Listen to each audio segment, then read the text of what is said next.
Из Ханского дворца вывезли наиболее ценные экспонаты. Эту информацию нашему сайту подтвердили несколько источников. Куда их переместили, достоверно неизвестно. По одним данным, они хранятся в каком-то селе, по другим – на территории Занджирлы-Медресе. На территории Занджирлы-Медресе там сохранилось 2 спальных корпуса психоневрологического диспансера.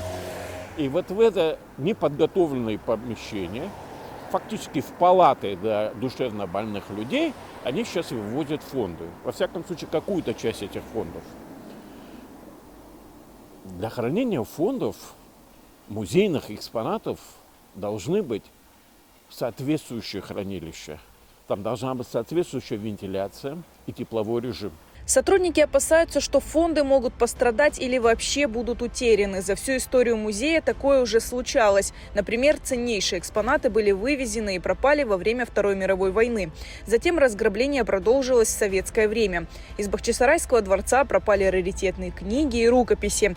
Вывоз экспонатов объясняют проведением реставрационных работ, которыми сейчас охвачены почти все сооружения дворцового комплекса. Так называемая реставрация вызывает много вопросов.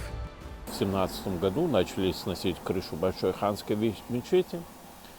Всю зиму, несколько лет вода проникала в основание этой мечети. И все проблемы, в том числе и с минаретами, усилившиеся проблемы, они и раньше были, но настолько усилились сильно, так сказать, вот благодаря, в кавычках, их вот этой топорной деятельности.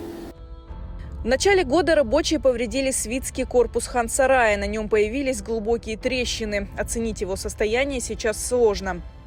Когда происходят вот такие вот нарушения, когда происходят вот такие вот аварийные ситуации, восстановить полностью уже никогда невозможно.